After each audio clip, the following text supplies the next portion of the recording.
खुलुमबाय गिबियावनो नागिर नोंथांमोनखौ बयखौबो चेनेल बरना लाग्रोनाय जाबाय नोंथांमोननि थाखाय दिनै मोनसे गोनांथार भिडिअ लाबोनाय जादों आसा खालामदों नोंथांमोना बे भिडिअखौ बयबो जोबजासिम नायलांगोन होननानै आं नोंथांमोननिसिम बे भिडिअनि गेजेरजों PMAY-G न'नि एबा सरकारि न'नि बागै माखासे गोनांथार आपडेट हरनो सानदों मानो होनोबा जोंहा नैबे सरकारि न'नि थाखाय दासान्दि जोंहा रिसार्भे खालामनाया सोलिगासिनो दङ दा बेनिखायनो मानि थाखाय नैबे सरकारि न'नि रिसार्भे खालामफिनदों ना जोंहा गोदानैसो सरकारि न'नि थाखाय एप्लाइ जाबाय नामा आं बेखौ खोन्थाहरनो सानदों बयबो नोंथांमोना भिडिअखौल' जोबजासिम नायलांबानो जाबाय दा बेनिफ्राय आंनि मोनसे खावलायनायबो थाग्रोबाय नोंथांमोना गासिबो चेनेलखौ साबस्क्राइब खालामना लाग्रोलाय होननानै जाहाथे नोंथांमोना बेबादिनो भिडिअखौ मोननो हायो आं नोंथांमोननिसिम गिबियावनो बेखौनो खोन्थाहरग्रोनोसै नैबे सरकारि न'नि एबा PMAY-G न'नि रिसार्भे जानायनि बागै नोंथांमोना दाख्लैबावै गोबाङानो सरकारि न'नि थाखाय जिअ टेगिं एबा नोंथांमोना सार्भे खालामना हरदों नालाय दा बेखौ बिथांमोना अफिसियेल बिथांमोना इन्सपेक्सन एबा रिसार्भे बिथांमोना खालामफैदों नोंथांमोननि न'आव फैनानै बेखौ नायफैदों आरो जेनेबा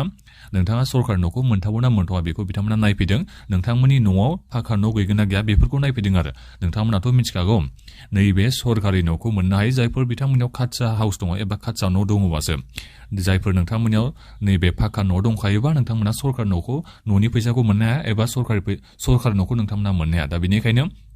जोंहा दायो रिसार्भे खालामना सोलिगासिनो दं आरो न' फैनानै बिथांमोना नायफैदों नोंथांमोना सरकारि न'खौ मोनथावना मोनथावा दा बेवहाय जुदि नोंथांमोननि न'आव फाखा न' बिथांमोना नुलांबाथ' आरो बहा नोंथांमोना सरकारि न'खौ मोनबावनो आरो बेबायदि आरो बाथ्राया नोंथांमोननियाव जुदि खाथसा हाउस दङबा एबा फाखा न' गैयाबा नोंथांमोना सरकारि न'खौ मोननो हाखागोनखा जुदि नोंथांमोना इलिजिबोल बारो दा बेखौ नोंथांमोना मिथिना लाबानो जाबाय दा बेवहायनो जोंहा दायो दानलु दानला एबा सोरनिखौबा दानना होनाय बेबादिया जाखासिगोन मानो होनोबा नोंथांमोना गोबाङानो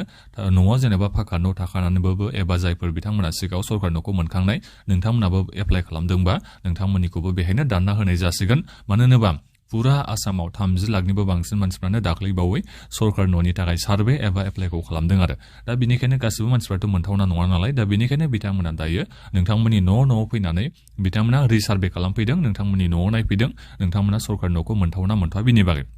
दा बिनिफ्राय गोदान एप्लाइ दायो जोंहा जेबो जाथ'वाखै दे गोदान एप्लाइया जोंहा एसे उनावसो जागोन जोंहा नैबे भारतनि प्राइम मिनिस्टारा नैबे डिसेम्बर मासावनो फैगोनखौ आं खोनानो मोनदों जोंनि आसामाव दा बेवहाय जोंहा बिटिसिनि मानगोनांसिन हाग्रामा महिलारि बिथाङा नैबे नरेन्द्र मदि बिथांजों सावरायगोन होननानै बेखौथ' नोंथांमोना खोनाखादों सरकारि न'नि एप्लाइया एबा सार्भेया जाहाथे जोंनि नैबे बिटिसिआव आरोबाव गोदानै जाबाव बिनि थाखाय बिथाङा सावरायगोन होननानै बेखौ बुंदों नालाय दा बेनिखायनो नोंथांमोना बेखौ सानना लाबानो जाबाय नैबे एमएलएनि इलेक्सननि जोबनायनि उनाव जोंनि नैबे बिटिसिआव आरोबाव सरकारि न'नि थाखाय रिसार्भे एबा गोदान एप्लाइया जानो थांगासिनो दङ दा बिनिफ्राय आं नोंथांमोननिसिम नैबे सरकारि न'नि फैसानि बागैबो आं खोन्थाहरनोसै एलिजिबिलिटि क्राइटेरियानि बागैबो आं खोन्थाहरनो सानदों नोंथांमोना गोबाङानो मिथिया नोंथांमोना सरकारि न'नि थाखाय 1,30,000 नोंथांमोना फैसाखौ मोननो हायो बिनिफ्राय मेन डेज हिसाबै नोंथांमोना 21,000 19,000 बेबायदि नोंथांमोना फैसा मोननो हायो जाय फैसा नोंथांमोननि बेंक एकाउन्टआव हाबो जब कार्डजों लिंक गोनाङाव दा बिनिफ्राय जों हिली एरियायाव जाहैबाय नालाय जों नर्थ इस्टआ गासिबो हिली एरियायाव गोलैयो दा बेनिखायनो 1,30,000 जोङो मोननो हायो मोनथाम किस्तियाव नोंथांमोना नैबे सरकारि न'नि फैसाखौ मोननो हायो एलिजिबिलिटि क्राइटेरिया होननानै बुंनो थाङोबा नोंथांमोना बेहाय नायनो हागोन मेन आरो बेनो खोथाया जुदि नोंथांमोननि न'खराव जुदि फाक्का हाउस गैयाबा नोंथांमोना 100% सरकारि न'खौ मोननो हाखायो आरो बेखौल' नोंथांमोना मिथिना लाबानो जाबाय जुदि खाथसा हाउसाव नोंथांमोना दायो थायोबा नोंथांमोना सरकारि न'खौ मोननो हाखायो एप्लिकेसन प्रसेसनि बागै बुंनो थाङोबा अनलाइन एप्लाइथ' नोंथांमोना खालामनो हाया बेखौथ' नोंथांमोना मिथिखागौ दा खालामनो हाला आरो सिगाङावथ' हायोमोन जेनेबा दा जे जोंहा एप्लाइया जोबनानै थांबाय दाख्लै नोंथांमोना गावबागावनो सेल्फ सार्भे खालामनानै लानो हादोंमोन जोंहा दाख्लै अनलाइन एप्लाइबो जादोंमोन माने सेल्फ सार्भेखौनो अनलाइन एप्लाइ होननानै आं बेहाय बुंनो थांबाय नोंथांमोना गोबाङानो सेल्फ सार्भे खालामदोंबो जानो हागौ सोरबा सेल्फ सार्भेयाव बेनो आरो नोंथांमोना रेशन कार्ड माबा जब कार्ड बेबायदि होनानै नोंथांमोना एप्लाइ खालामनो नांगौ आधारजों भेरिफाइ बायदि बेखौ खालामनानै नोंथांमोना सेल्फ सार्भेखौ खालामनो हायोमोन दा नोंथांमोना जायफोर सेल्फ सार्भे खालामनाय नोंथांमोना केवाइसिबो होबाय जानांगौ केवाइसि होनांगौ बेबायदि जोंहा फैदोंमोन निसय नोंथांमोना दायो होनानै लाखाबाय जानांगौ दा बेनिफ्राय एप्लाइ खालामनाय समाव मा डकुमेन्टस नोंथांमोना होनांदोंमोन एबा फैबाय थानाय समाव नोंथांमोना नैबे सरकारि न'नि थाखाय एप्लाइ खालामनो सानदोंबा नोंथांमोना मा डकुमेन्टस होनो नांगोन आं बेखौबो खोन्थाहरगानोसै नोंथांमोना आधार कार्ड होनो नांगोन बेखौ नायबानो जाबाय नोंथांमोना बेनिफ्राय जब कार्डआथ' थाखानांगोन मेन्डेटरि जब कार्ड गैयाबाथ' नोंथांमोना सरकारि न'खौ मोननो हाया बेखौथ' नोंथांमोना बयबो मिथिखागौआनो दा बेनिफ्राय बेंकनि पासबुकखौ नोंथांमोना होनो नांगोन बिनिफ्राय स्वच्छ भारत मिशननि जुदि नाम्बार दङबा नोंथांमोना होजागोन गैयाबाबो जेबो नङा दा बिनिफ्राय एफिडेभिट मोनसे मोनगोन